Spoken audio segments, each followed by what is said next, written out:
हमारे। बोलिए भगवान महावीर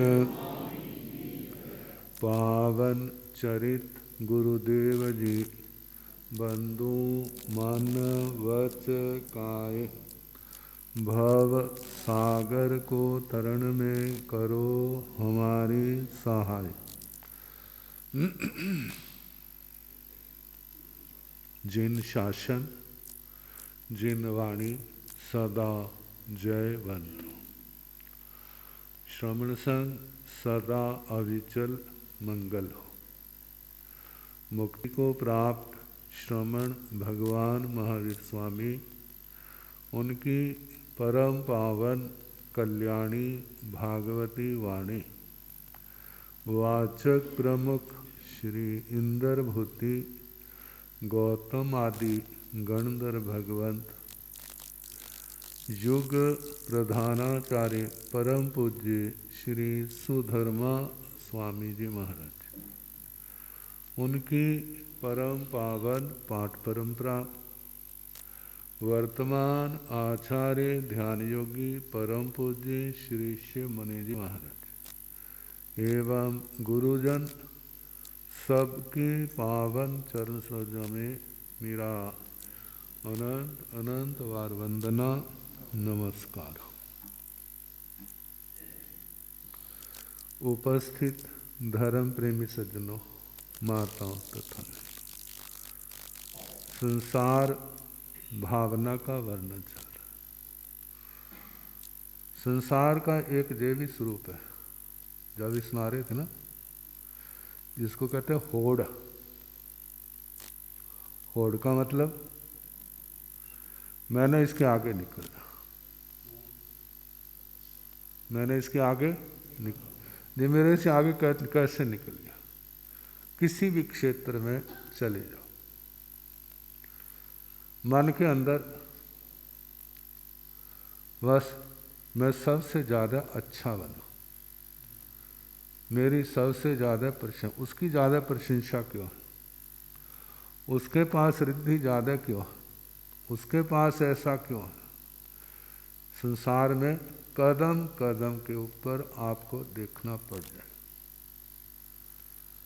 कहते हैं आगे बढ़ना कोई बुरा भी नहीं है, लेकिन नीतिपूर्वक बढ़ना, गलत रास्ते के अनुसार नहीं चलना। अनैतिक बढ़ना वह ना अपने लिए अच्छा है ना दूसरे के लिए अच्छा है। जीवन में कुछ ऐसे मौलिक सिद्धांत होने चाहिए जिनसे समझौता नहीं, और वो सिद्धांत कैसे हों, अपने भी और दूसरे के भी विकास के कारण, जिसमें किसी का हरास ना हो, किसी का नुकसान ना हो, ऐसे सिद्धांत जीवन में होने चाहिए। ऐसे सिद्धांत यदि हमारे जीवन में है तो हमारे से कोई परेशान नहीं होगा।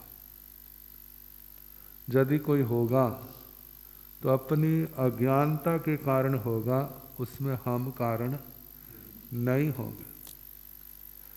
देखा जाए यदि सारे ऐसे बन जाएं, सारे ऐसे बन जाए ना,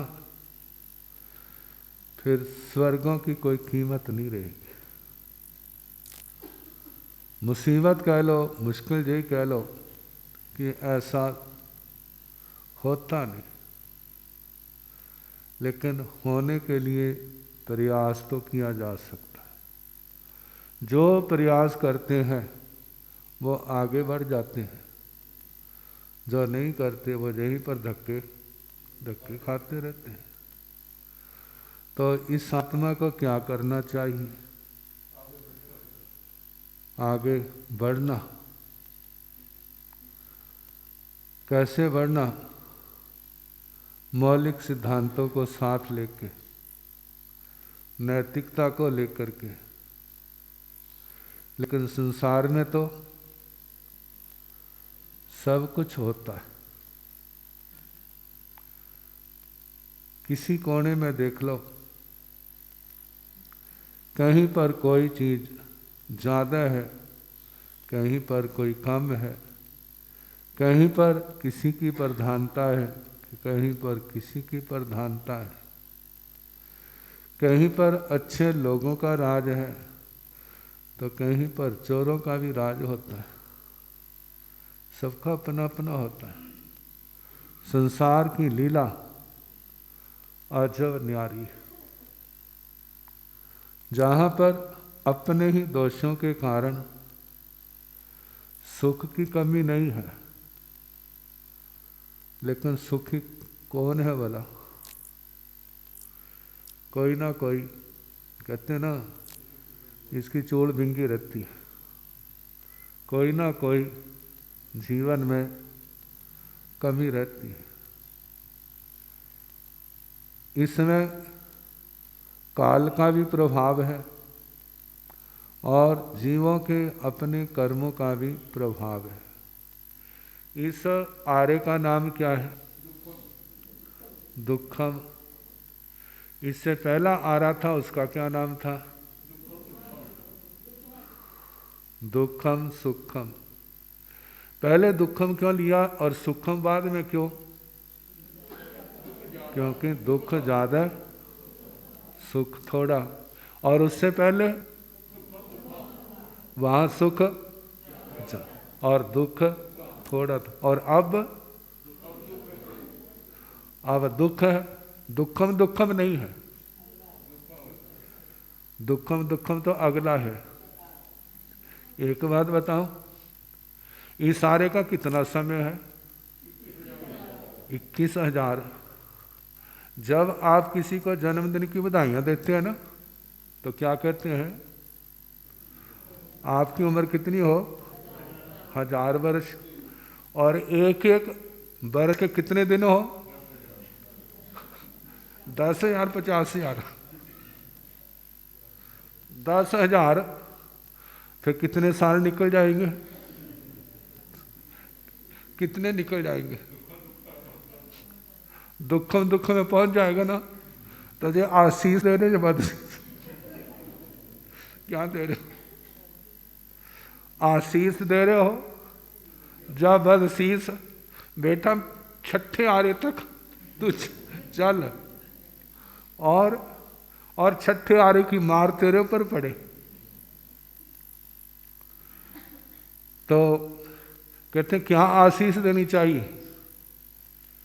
किसी को आशीष देनी है तो क्या देनी चाहिए? बेटा धर्म आराधना करो। क्या करो?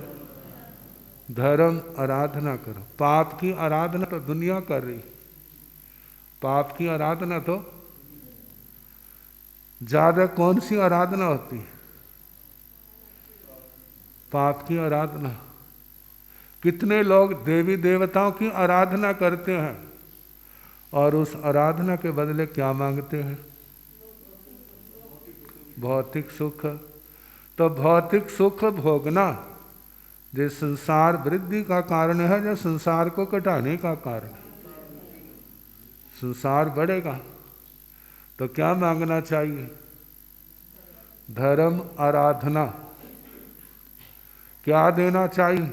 आशीष तेरे को धर्म आराधना मिले। केवल धर्म आराधना ही नहीं, इसके अंदर दृढ़ता भी मिले। इसके अंदर क्या हो? दृढ़ता भी मिले। क्योंकि इस आशीष से पहले उसने कितने पाप कमाए होंगे?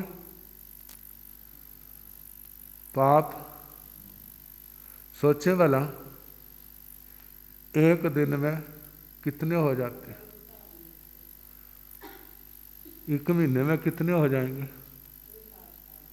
साल में कितने हो जाएंगे? 10 साल में कितने हो जाएंगे? सोचो। कहते हमारे कुछ चीजें सोचने की होती हैं।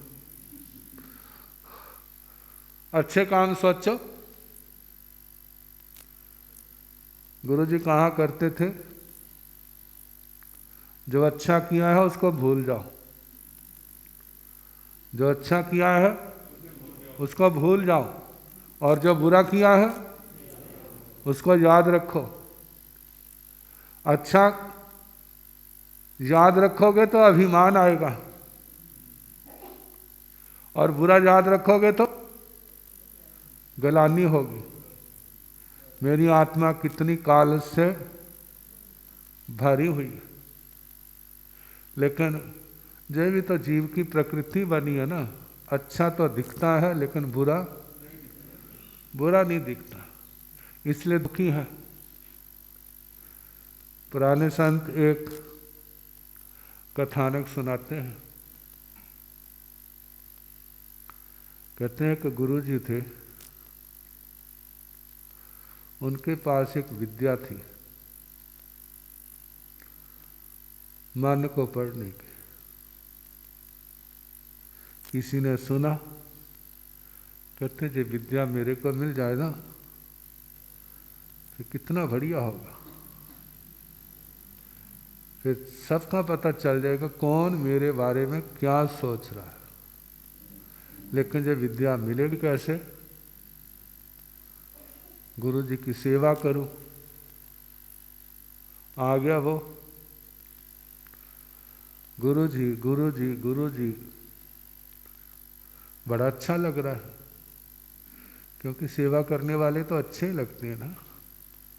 सेवा कराने वालों के तो प्रति मन आ जाता है, हर समय बीमारी पड़े रहते हैं, लेकिन सेवा करने वाला वो तो अच्छा लगता है, बहुत सेवा कर रहा है। उस स्थान की सफाई, गुरु जी का हर बात का ध्यान रखना। काफी समय जब हो गया ना, गुरु जी प्रसन्न हो गए। जब प्रसन्न हो गए, कहने लगे बेटा तू क्या मांगता है मेरे से? जो तू मांगेगा मैं क्या करूंगा, दे दूंगा।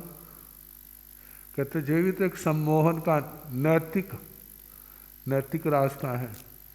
दूसरे को क्या कर लेना, सम्मोहित कर लेना। और वो इसी ताक में तो था। कहते गुरु जी खुश है ना?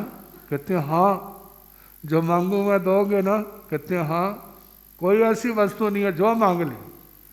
कहते और तो कुछ नहीं चाहिए, मन को पढ़ने वाली विद्या चाहिए। गुरु जी समझ गए। कहते जे हजरत किस वास्ते बैठा हुआ जहां पर? अच्छा कोई नहीं बेटा, कह दिया ना, सिखा दी उसको। अब वो सेवा तो करता है, लेकिन दरवाजे के पास बैठ जाता है। अब देवताओं का जो भी आने वाले थे ना दर्शनार्थी, उनके मन को पड़ता है। जब एक का देखा इसका मन काला, दूसरे का देखा जे भी काला, तीसरा देखा जे भी कालू रंग, चौथा देखा वो भी कालू रंग, सारे कालू रंग दिख रहे। बहनों की ओर नजर, कहते हे भगवान, ये तो देवियां हैं, इनको तो अच्छा होना चाहिए, ये भी कालियां हैं।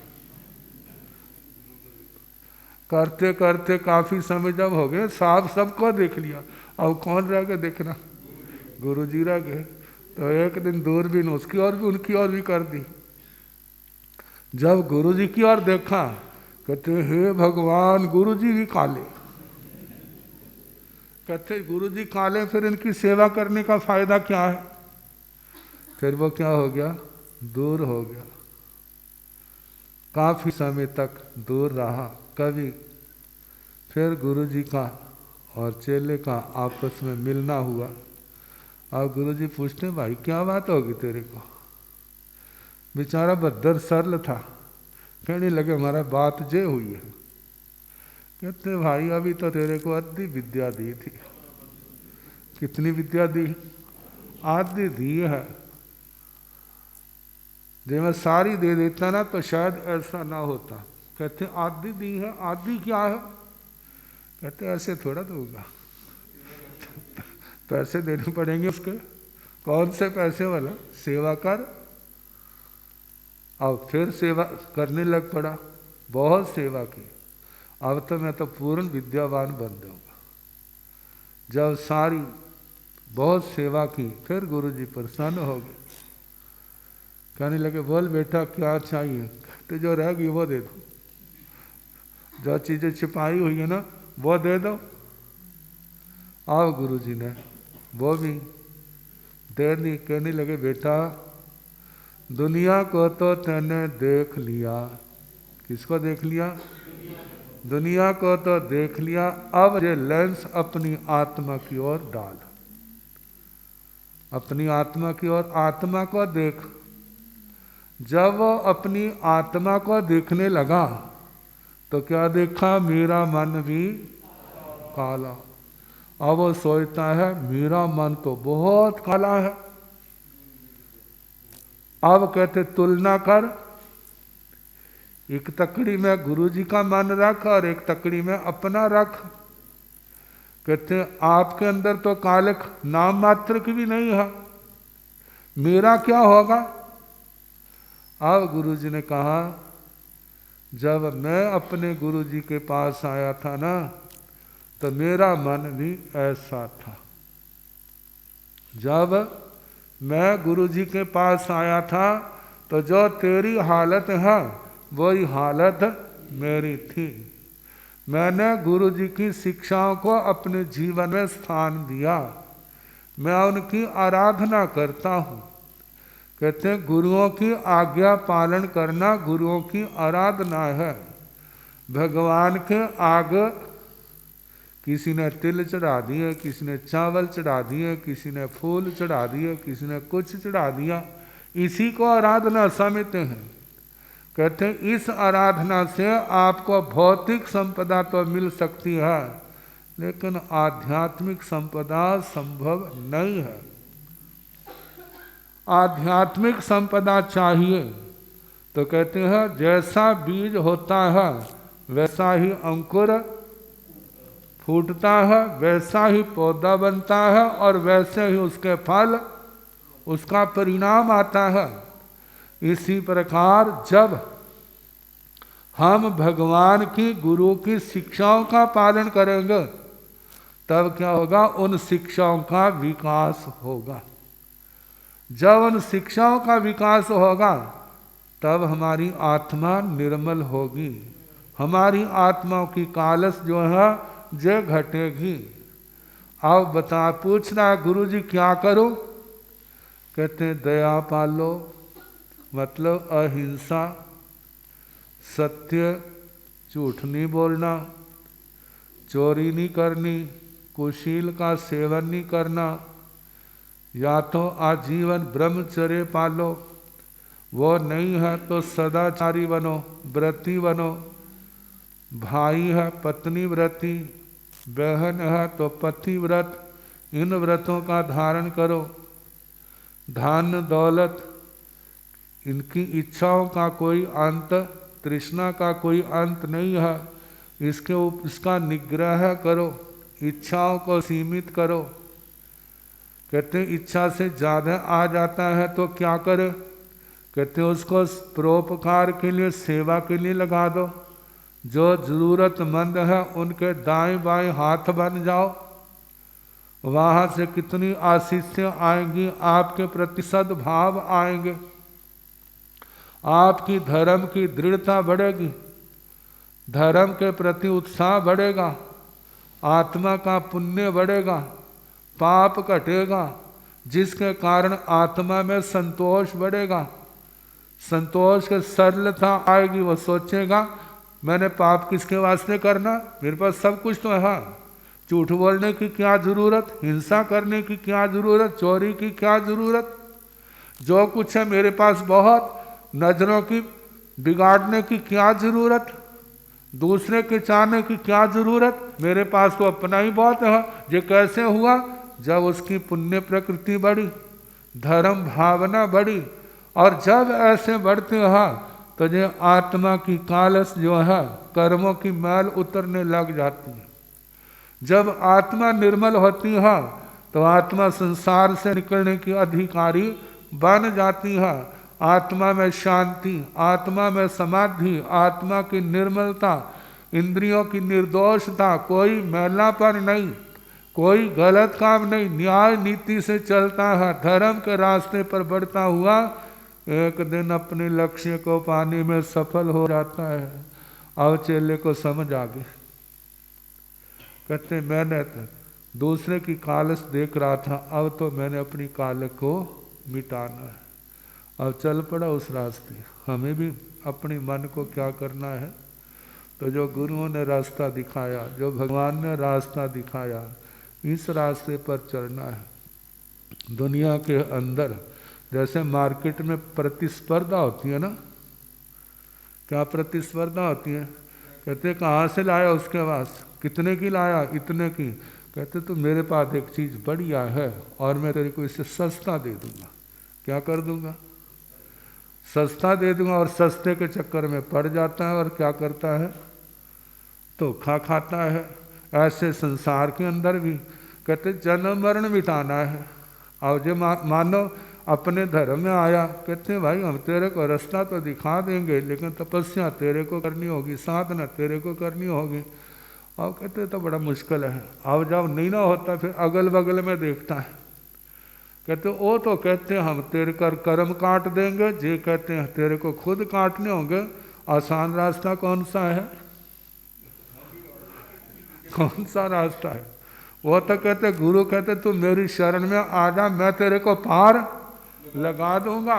और जहाँ भगवान क्या कहते हैं, मैं पार लगाने वाला कोई नहीं, तेरे को तैने कर्म किए तेरे को काटने होंगे। और वो क्या कह रहे हैं? आ जाओ, हमने जहाज बनाया हुआ, तुमने बैठना है। तुम क्या करो, बस मेरे को गुरु मानो, मेरा कहना मानो, मेरी सेवा करो, बस तुम्हारा तरना क्या है? निश्चय। कहते ये मार्ग बड़ा सौखा है। अब सौखा है तो खा है, क्या है भला? कई तो सुन के समझ आते हैं, कई तो खा के समझते हैं। और ये जीव के अपने ऊपर है। भगवान का वीतराग मार्ग, कितने लोग इसको छोड़ करके कैसे भटक रहे हैं, अपनी आत्मा को धोखा दे रहे हैं। कहते हैं अपनी कमाई करो, जिसके कारण अपनी कमाई में गौरव होता है, दूसरे की कमाई में उधार लेने वाले का जीवन गौरवपूर्ण नहीं होता। जो अपनी कमाई करता है उसमें संतुष्ट है और दूसरों को उधार भी देता है, उसका जीवन गौरवपूर्ण होता है। तो ये कब होगा? जब भगवान के रास्ते पर चलेगा। बाकी कल जैसे समय होगा।